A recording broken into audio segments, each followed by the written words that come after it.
wide, and a legacy dating back to 1799. Now, as a leader of America's largest bank, he is also a keen and broad-minded observer and analyst of our economy, of trade, of foreign relations, and much else. He also recently described himself as, quote, full-throated, red-blooded American patriot capitalist. Pretty cool. How about that? When Jamie Dimon talks, of course, the world listens, and so should we. He will be joined on stage by Morgan Brennan from CNBC, co-anchor of CNBC's Closing Bell Overtime. Morgan has a track record of interviewing business titans, heads of state, and thought leaders, and the conversation on this stage today certainly promises to be fascinating. So please join me in giving a very warm welcome to Jamie Dimon and Morgan Brennan.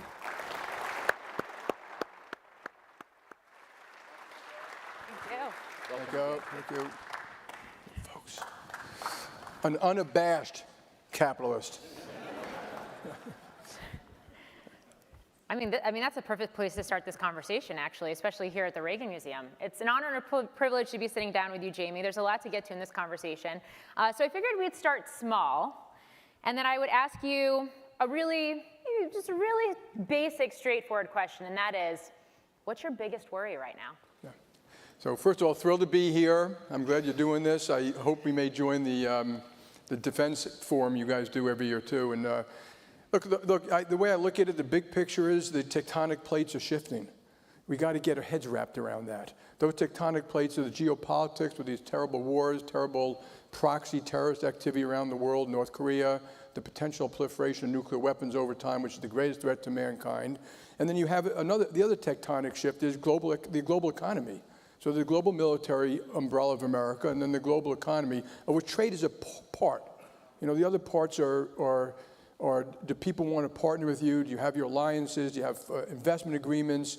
And all those various things, and they're changing. And then our debt, which you just heard a bunch of folks talk about eloquently, it's large, and it's not just us. We added $10 trillion in 5 years. We have, you had Reagan up there talking about deficits. The debt to GDP was 35%, and the deficit was 3.5%. Today, it's 100% debt to GDP net, and a deficit of almost 7%, highest peacetime ever. And when the CBO does their numbers, which I don't really trust, by the way, they should do the stress test. Like, what happens if we go into a recession? That 7% will be 10%. And so we have problems, and we got to deal with them. And then the biggest one, underlying both that, is the enemy within. I'm not as worried about China. China is a potential adversary. They're doing a lot of things well. They have a lot of problems. What I really worry about is us. Can we get our own act together, our own values, our own capability, our own management? What you heard today on stage was the amount of mismanagement is extraordinary. By state, by city, for pensions, and that stuff is going to kill us. And, I always get asked this question, are we going to be the reserve currency? And no. If we are not the preeminent military and the preeminent economy in 40 years, we will not be the reserve currency. That's a fact. Just read history. Now, I think we will be. Warren Buffett here would tell you we're enormously resilient. I agree with that. I think this time is different. This time we have to get our act together, and we have to do it very quickly. That was a big answer. There's a lot to dig into there. The takeaway is geopolitics. I have a great quote for the first thing, too. Someone said, the government spends like a drunken sailor, and someone else said, no, a drunken sailor spends his own money. I forgot who said that one. So you're talking about a total realignment of the global order. We're talking about a restructuring and simultaneous reassertion of American hegemony in the middle of all this. Huge gamble afoot right now with some of the policies that are coming out and how they're taking shape. What does it take for it to pay off? Just a list of stuff, okay? We have to acknowledge the grievances that have put us in this position to start with, and they're real, okay? Immigration, what the hell were we doing? The bottom 20% of our population, their wages didn't go up for 20 years. They're dying 7 years younger. When administrations, the Biden administration is giving all this money to EVs and cars and wasting a lot of money on green stuff, which isn't going to work, and all that. Do you think people in rural cities, do you think people in inner cities thought they were getting anything? Do you think that those people think that the American government is fair and competent and that this was in their best interest? Their schools don't work. They're not getting the skills they need, and you heard that just now. So we got to acknowledge these. And I also call it blue tape, because Republicans, you generally don't like red tape. You understand the devastation of it. But most Democrats, they love it. They want more of it. And they want to make it so confusing you can't even meet the rules, so you get punished and fined afterwards. And so, and then you have it in permitting, and I call the government the Leviathan that's too weak, can't get stuff done, and too strong. It imposes things on the American public that they're getting sick of, and they should be getting sick of it. And acknowledge that, celebrate our virtues: freedom of speech, freedom of religion, freedom of enterprise, equal opportunity, family, God, country. And you can acknowledge the flaws that we have, which are extraordinary, what we did to the black population for years. Don't denigrate the great things of this country, because those are two different things. If you have in any team, if you put a team on the field and the team's torn apart, they're going to lose. And that's kind of us right now. We're not a team anymore, and we don't collaborate, we don't talk that much to each other. Deal with our policies, and this is the enemy within. We've got to fix our permitting, our regulations, our immigration, our taxation, which I think they're on their way. We have to fix our inner city schools, our healthcare system. If we fix those things, we can grow 3% a year, and all these problems will disappear. But the most important is maintain those military alliances, spend whatever you got to spend to have the strongest military in the world, and I think I'm hoping the goal of the Trump administration is this: keep the Western military alliances together. If the world cannot rely on America's military umbrella, we may have paid too much, we have not done it. If the world can't rely on it, they are going to be looking for alternatives. There's only one other real alternative out there, or getting a nuclear weapon.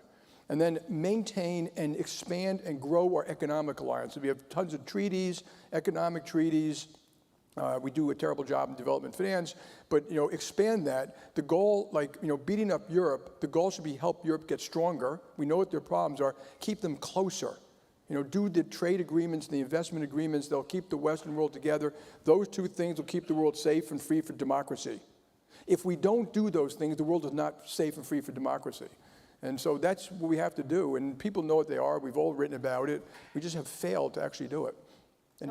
So tariffs are obviously in the mix right now, but we also know that a number of countries, the game plan here is to get to trade deals. How do you think that shakes out? Do you think this ultimately, maybe looking to the end of this year or the end of this term for this president, that we actually end up in closer alliances with some of our trading partners than we had? We did a little bit of too much everything everywhere all at once, so it's hard to step back from that and finish. I think the best we can hope for, and we should hope for, and I think I see them doing this, which is to finish, maybe there's 15 important ones, finish them. There'll be agreements in principle. They will not be trade agreements, but agreements in principle at least give you a framework to get things done, and hopefully they could do some in July, August, September, October, November. I would engage with China. I just got back from China last week. They're not scared, folks. This notion they're going to come bow to America, I wouldn't count on that. And when they have a problem, they put 100,000 engineers on it, and they've been preparing for this for years. But we should engage. And when we do these trade agreements, the most important part is not, making TVs or making furniture or T-shirts or sneakers, stuff like that. It should be the stuff that relates to national security. Okay, that's rare earths, medical, pharmaceutical ingredients, penicillin, and it's things which closely relate to national security. Maybe AI, narrowly done. The chips you hear reading about. And then things which I think are very unfair trade, where they might be using merciless behavior to dominate global industries. That is the stuff of war, by the way. If you read all of history, that is what started it.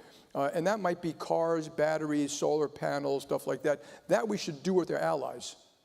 It's not going to do America a great job if we come and hold it off, but we don't stop them, beggaring thy neighbor or beggaring Europe. So we have to be we should be doing some of that with their allies. What you're getting at is and our allies need our help, by the way. They know they need to do some of these things, and some won't be able to do it without us. There's this expanding intersection between industrial policy in this country and national security, which sort of gets at what you're talking about with some of these different industries. And it's spanning the last couple of administrations. Everybody devils in the details in terms of how the policies shake out across administrations. But I guess to that point, do we need to rethink what constitutes national security? I wouldn't rethink it. We know what constitutes national security. We need, I was saying we shouldn't be stockpiling Bitcoin. We should be stockpiling guns, bullets, tanks, planes, drones, rare earths. We know what we need to do. This is not a mystery. Did you say stockpiling Bitcoin? I said we shouldn't be stockpiling Bitcoin. Oh, it shouldn't be. We should Okay. be stockpiling bullets. Okay. The military guys tell you that, if there's a war in the South China Sea, we have missiles for 7 days. Okay, come on. I mean, we can't say that with a straight face and think that's okay. So we know what to do. We just got to now go about doing it. Get the people together, roll up our sleeves, have the debates, do some privately, do some publicly. JPMorgan is going to publish we call it the Defense Action Form, something that shows we don't leave excess surplus production capability for missiles or bullets or bombs. We don't have a military that can flexibly move money from, you see how quickly the software and hardware, they need changes. So the military can't have a 30-year program. They've got to be able to cancel that drone program, build up that drone program, hire this person to do the software. We have to allow them to do multi-year budgeting. We essentially don't. The military tells me it costs them $50 billion a year, and we have to spend more. I mean, so I can go on and on and on. We're going to lay out all these things and hopefully help just get going there. I think they know, but I think all of us in this room know about this. It's just now we have to do it. When you talk about spending more, a lot of focus on the big beautiful I'll bill. add one of the things that is important. I know, Jason, you've done, I don't know if he's in the room, has done a great job getting this one big bill through. The American people, okay, they know that when they see money going to Washington, D.C., and you could be a Democrat or Republican, my most liberal elite Democrats, I always ask them, do you personally believe that sending another $1 trillion down to D.C. is going to make the country better? Do you think it's going to be used for good stuff, or is it just going to go to the interest groups? But my criticism, and they don't, by the way, almost no one believes that. My criticism is there are 13,000 lobbying groups in D.C. There's only like 10 or 12 bank ones, by the way. People think banks are big. We're not actually that big. Now you have private equities bigger or stuff. And yes, we absolutely should be, I don't know if Gary's here, taxing carried interest and all that. And nor should we allow much SALT deductions, even though it costs me a lot of money. But those groups are so selfish. Cotton, corn, sugar. And when they go to D.C., they're fighting for interest groups, unions, teachers, and it's really damaging our country. So you need leadership like a Ronald Reagan type. They have to explain to the American public why you have to sacrifice your own personal interest. And if you do, by the way, and we can grow at 3%, you'll still be far better off. So to me, it's okay to sacrifice a little bit and to get all these groups. And all these groups, a lot of CEOs, they don't even know what their people are asking for in D.C. And their people are going to see people like Gary Cohn every day begging, for a little special thing here, a special thing here, why this should not be discontinued. The government should get rid of all that crap. The American business community doesn't need any special tax breaks at all. They should have rules of the road, good regulations, and let the world compete. And so there's a lot to do. We know what to do. It has been done before. It's just going to be hard. So how do you see, I guess, what is your takeaway then on this tax bill as it makes its way through Congress right now? Because on the one hand, looks like it increases the debt load. On the other hand, there are stimulative aspects to it as well. Yeah, so our debt to GDP is 100%. It's going to grow to about 115% over the next 10 years or something like that. Then it's a hockey stick. And the hockey stick is Medicare and Medicaid, maybe a little bit of Social Security. So we see that train coming down the tracks. We know how bad it is. But my view is get the tax bill done. You heard the folks on stage, certainty, business growth, and then focus on other things that grow the economy, permitting, red tape reform, all stuff like that, education, skills, which are all doable. There are a lot of places that do quite a good job at this. Read Our Towns.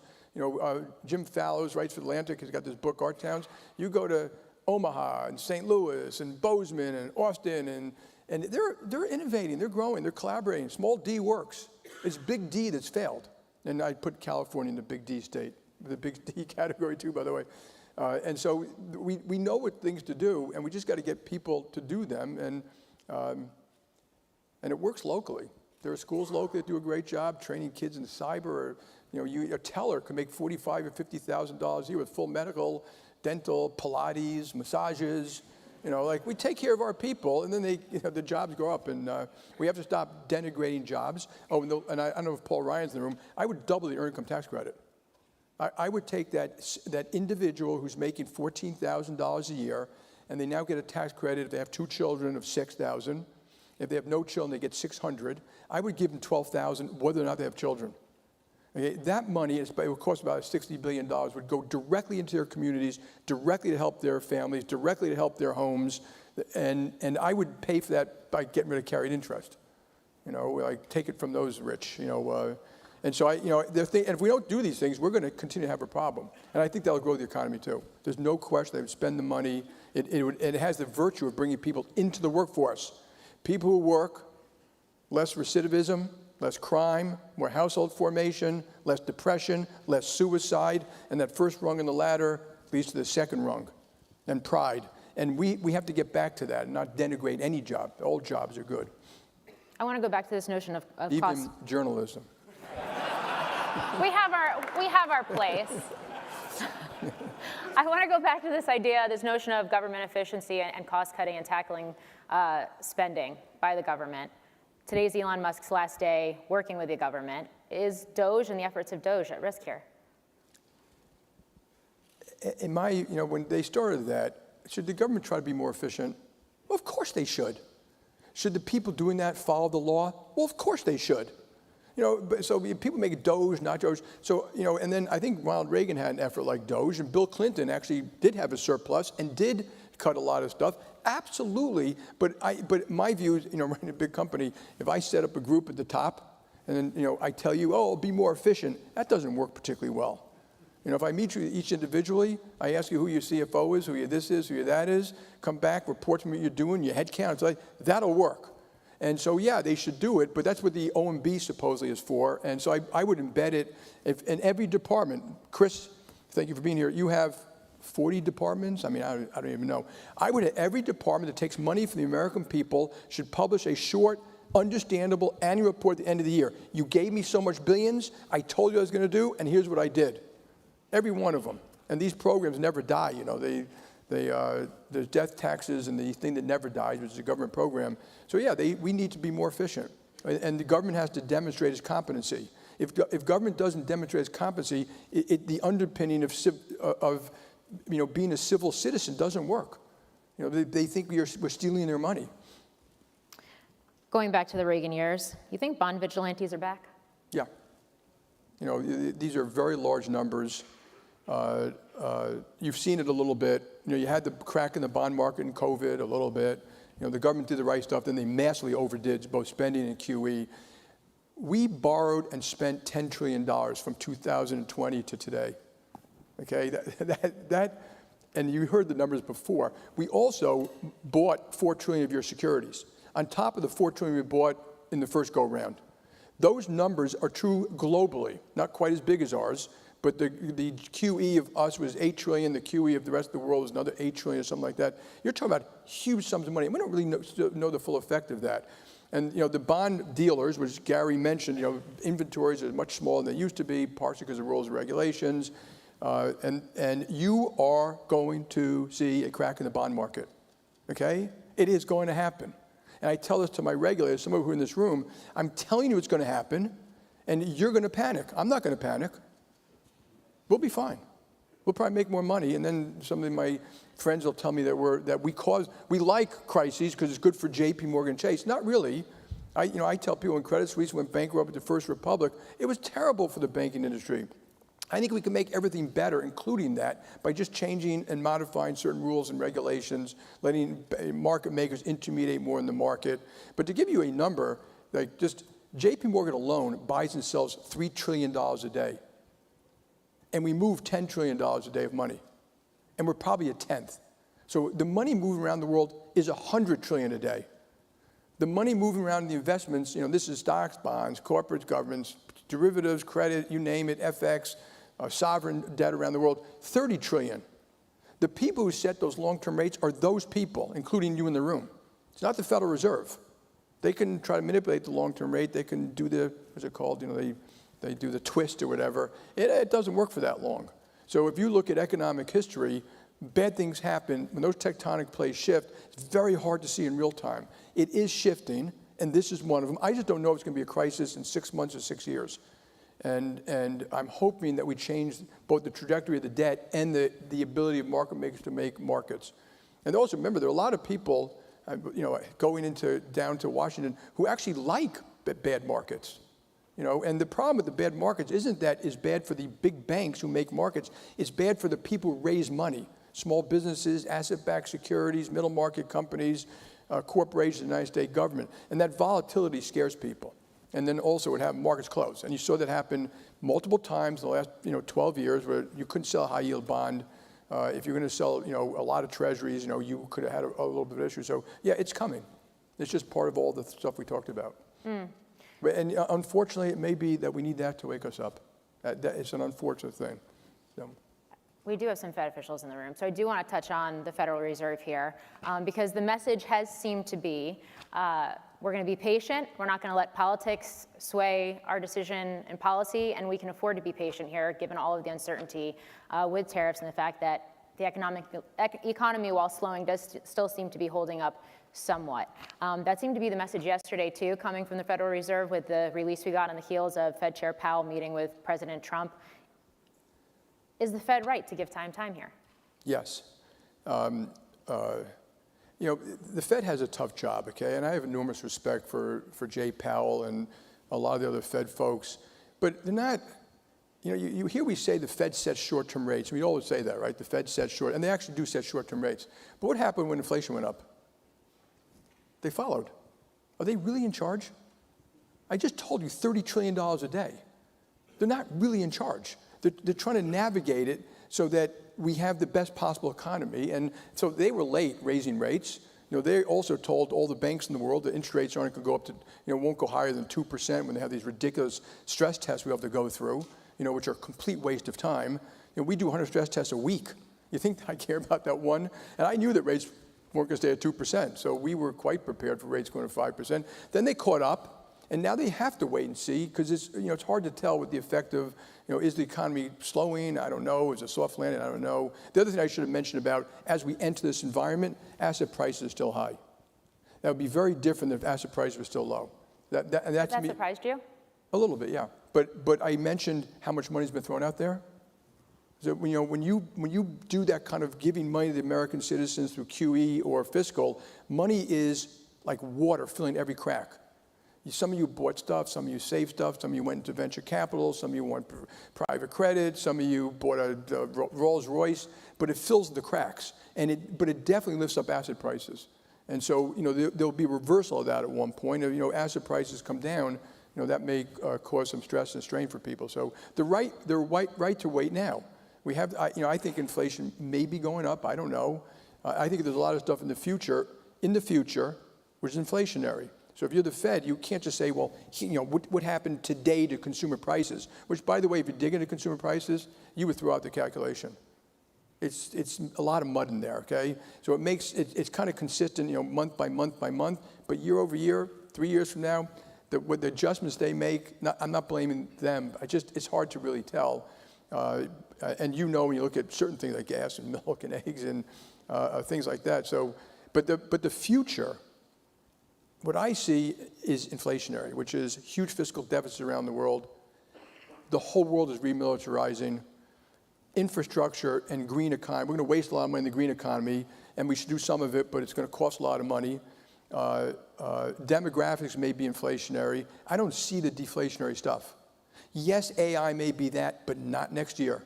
I mean, people are spending a lot of money in AI.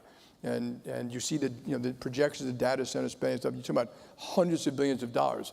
And we have 600 AI use cases, and it's very efficient, very effective. But it's not going to be and technology is always deflationary. It's kind of like a cosmological constant. And this one may be faster than we've ever experienced.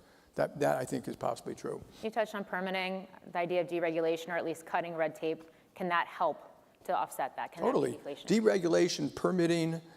Getting rid of the cobwebs, the barnacles in the boat, absolutely. Permitting, we can't get a gas pipeline from Appalachia into New York.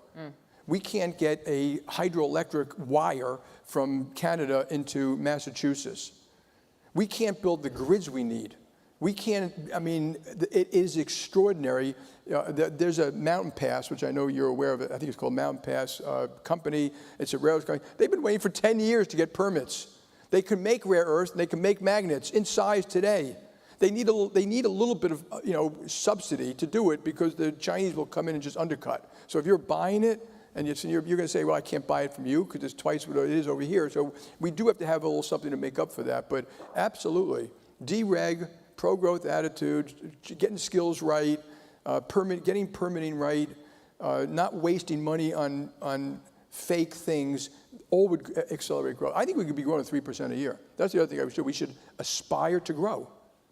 You know, and you hear that, which I think is a very positive thing out of the administration today. We want to grow, and that if you had 3% growth, and you did all your CBO numbers, that's a dramatic difference in how much you collect in normal tax about raising them, and how people feel and their incomes are going up pretty dramatically. We do have the SEC commissioner sitting in the room. What are you seeing in terms of the IPO pipeline and what it takes to go public? Are public markets broken? Because I've spoken to some investors who would make the argument that yes, they are. You know, this is a great frustration of mine, and we've gone from, in 1996 we had 8,000 public companies, we now have 4,000. And I'm talking about operating companies, and that's apples to apples. There are a lot more of these REITs and investment companies. I'm talking about companies that make stuff, sell stuff, buy stuff, et cetera. And private equity, I'm not against private equity, it's gone from owning 1,000 to 25,000. And private credit has grown like this, and the mortgage business has left the banking business pretty much. All of that was all done, and this really irritated, without any forethought on the part of our regulators. Like zero. None, nada. Not one conversation about the effect of requirements of the capital, liquidity, or CCAR, what it's going to do in these markets. There are some good things about those markets. There's some bad things about those markets. I'm not against private credit, but the one that bothers me the most is, you know, we used to have a very active small business IPO thing.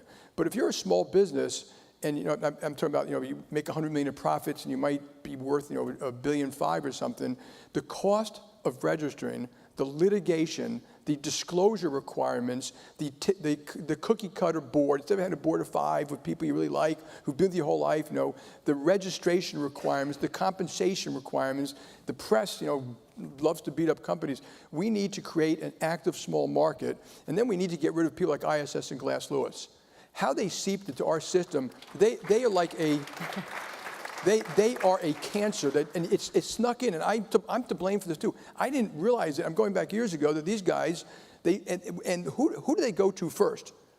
All the pension plans, CalPERS, CalSTRS, New York, all the do-gooders around the world, and then they started to use that to look at green stuff and comp stuff and social stuff, and we were filling out forms, and I've told people, I'm not filling out any more forms voluntarily. If you want to fill out a form voluntarily at JPMorgan Chase, you need my permission. And we were filling it out for this ESG thing, and that ESG thing, and this DEI thing, and the ISS thing. And that thing seeped up, and now 30% of the votes, and the people lie. They automatically voted by ISS and Glass Lewis, which, by the way, violates their fiduciary responsibility. And when they say to me, well, we don't have the manpower, you have the manpower to read some proxies. It's not a big deal. You know, and so people should take more self-responsibility. We should change how we do no broker votes. We should change how people have to do it. And those people should be held to fire. They can say whatever they want, do whatever they want, put whatever numbers on. They have no requirement to be accurate. So Jay Clayton had passed something that's saying, you know, if a company disagrees with their numbers, they have to respond and stuff like that. But they have no liability. You got to bring that back, and then we can have active markets. There are, you know, one of the benefits about JPMorgan Chase is if you go to Sweden, they set up a small account. This is a great thing where, you know, you could put in, not all the money you want, but up to millions of dollars. You pay 1% a year, no capital gains. You can take the money in and out at will. Their stock market is growing like this, and they made it much easier for small companies to register. Less disclosures, less requirements, more flexibility, and they've added hundreds of companies. So you guys should look around the world and say, what do we want to do? And we did this all thoughtlessly. And of course, some people think it's a good thing. My view is healthy public markets are probably better than having moved all that into private markets, but you know, we're going to find out. I'm going to bring this back to the beginning of the conversation. I'm going to ask, what are you seeing? Because you have so many clients, small business, large business, global investors, consumers, and you have a global footprint. So what are you seeing and how are you counseling your clients? And is it different with those in the US versus those who are non-US, given this global realignment we find ourselves in? Well, so the US, Europe's done a pretty good job crippling itself. So the US stock market's worth 60 trillion. I think Frankfurt is 3. The UK is 3. Paris is 3. And that's gotten much worse over time. Their GDP per person has dropped. It used to be close to ours, and now it's 25, 30% less. That's how important these things are for the people. And all these things I talk about, they hurt lower paid people more than anyone in this room. I mean, that's the amazing thing when you have these debates about policy. You hear this constant refrain, you're just talking your own book. I'm saying, no, we're talking the book of all of our citizens. You want to lift them up, change these policies. So I think if you are a company and you want to raise money in high yield, and the markets are wide open for certain types of IPOs and high yield, get the money. You just heard me talk about the moving tectonic plates. Markets sometimes will do what they have to do to screw the most people. You got to get prepared. Don't assume. And in credit markets in particular, and Gary, is Gary in the room? Do you know what the credit derivative spread is to guarantee American debt now is? It's 50 basis points or 45 basis points. It's the same as guaranteeing Italy or Greece. Okay? So the credit spreads could gap out dramatically. So if rates go up, so can credit spreads, and they're historically low. So, take advantage of that if you're going to need the money. So if there is some kind of crisis, down the road, you can handle it. All right. Before we wrap this up, I do want to ask, almost two decades at the helm at JPMorgan, $4 trillion bank, one of the most successful CEOs of modern times. What are some of the lessons or advice that you would share with this room of policymakers and business leaders? So get out, talk to people, talk to clients, I talk to everybody. I think our government should, Eisenhower had a lunch or dinner every week with the opposing side leadership, absolutely. You learn a lot, you learn to respect a lot, you learn to respect opposing views, you learn about complaints, you learn about competitors. Don't put your head in the sand, observe, and have all your people do it. And it's a never-ending process because we have competitors from around the world, and they're smart, and they're tough, and they're coming. Bureaucracy, I gave a speech recently with our own senior people, bureaucracy is extraordinary. If you look at companies, Sears, Kmart, digital equipment, Nokia phones, BlackBerry, they all went bankrupt, and so did half the financial companies in my short tenure, and it was almost always arrogance, greed, complacency, bureaucracy in almost all cases. And it just festered. People don't look at the number, they bullshit themselves about how they're making money or why they're making money, or, and then they had these political things, make the boss feel good, don't embarrass someone. When people say to me, they put a good foot forward, I always say, don't put a good foot forward, put the truth forward. 100% the truth, and tell us, then we'll deal with it, it's okay. And so a deep, honest assessment, I'd say you have to grit.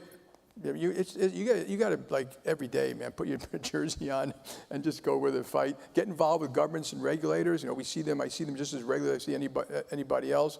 And I'm going to say humility and curiosity. People don't want to work for jerks. They don't want to work for people who blame them. They don't want to work for someone who can't get on a road trip. We do bus trips. We do trips around the world. And we go to the branches, and shake clients' hands and take a complaint or two. People want to know that you have a little heart, you have a little humility, you care a lot, and and when leaders, it's about them. People know, and that's a different kind of. Now, companies can do quite well at that because sometimes those people are quite capable for a while. They will not build a great company. That's a different issue. So.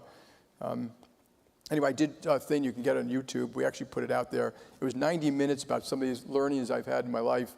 I had a little fun doing it. But to put it on YouTube, we had to edit out the 30 minutes where I say things I shouldn't say. and I also went around the room and said, I said, I don't mean to embarrass you, but I got to tell them this thing that you did that just, but I had to give real examples, because you don't give real examples, people don't understand it. And the real examples are just devastating and funny and hard to watch sometimes.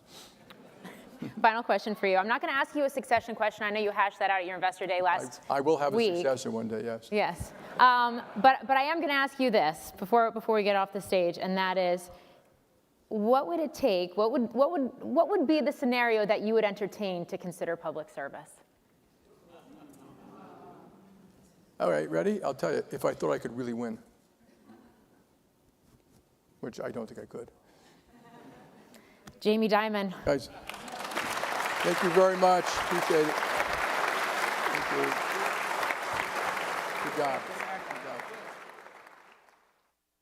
Ladies and gentlemen, this concludes our fireside chat. Our panel, AI and Economic Growth, will begin in 10 minutes in the Air Force One Pavilion. And the panel, China and the U.S., will begin in 10 minutes on this stage.